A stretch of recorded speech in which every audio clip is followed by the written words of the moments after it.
Hey guys, welcome to my channel, The Manga Runner. This is Yin. I'm just going to give you a quick update on my running and what's been going on with my injury and what am I doing and what I actually got.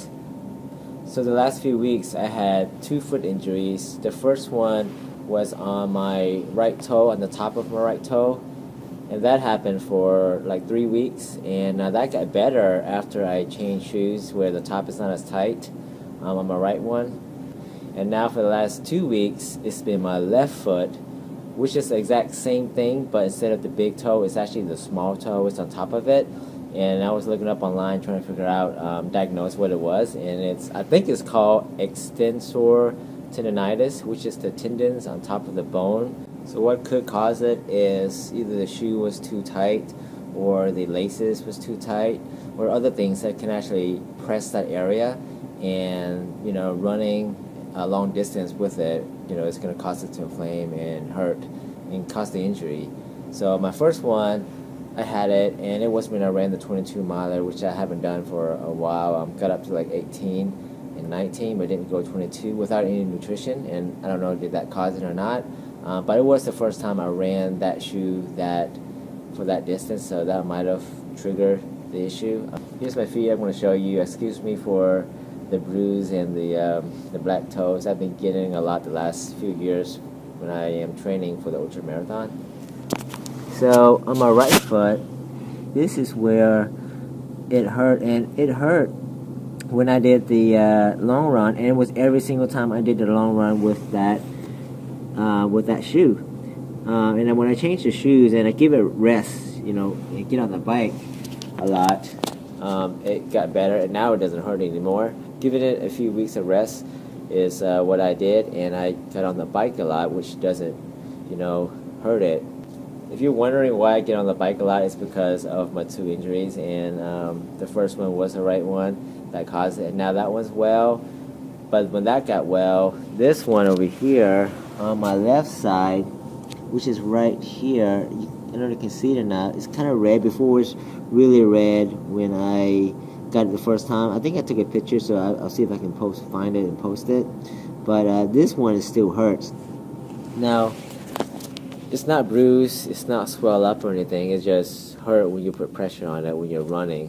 When you're walking, it's actually kind of okay, but when it's hurting a lot, then walking hurts as well.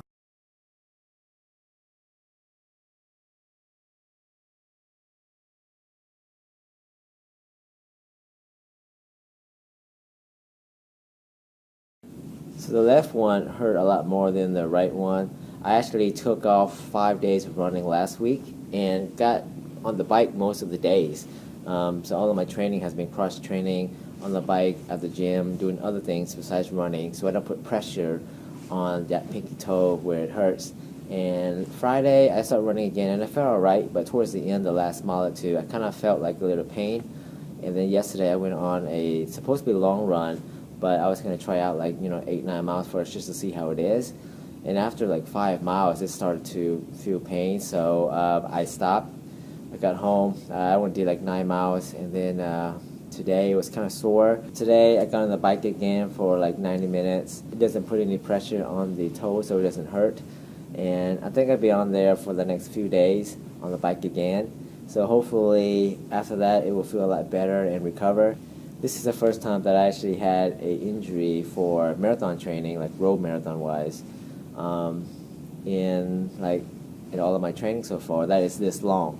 I had to take off running for 4 weeks or 5 weeks, and but at least I had the bike. I had the bike just to keep me moving, so that's good. But you never know what happens in the marathon training. Sometimes you get injured. Sometimes everything goes so smoothly. It's kind of funny that one of my goals this year was not to be injured, and I already start off with 2 injuries, one on each of the foot that I had. Not a good start, but it is what it is.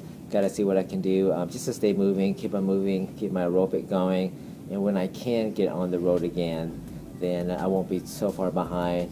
The marathon is only about 2 months away, so hopefully I will get back in time to do some speed workout and get back into training and running so I can do decent in the marathons. Don't have any high hopes for it, but I do want to do the best that I can with what I got. Just be positive about it, I guess. Can't do nothing about it.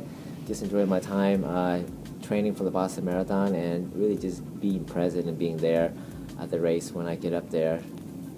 So what am I doing to actually taking care of this kind of injury is I don't do anything that aggravates the injury. I ice it like a few times a day whenever I can. When I get home from work, I'll ice it. I'll have a wrap it up, and then I actually elevate it. I put it on the medicine ball. I have a big medicine ball at home, and I just put it on there. And I did it on my right foot, and now I'm doing it on my left foot. So it's kind of funny that I'm doing both sides.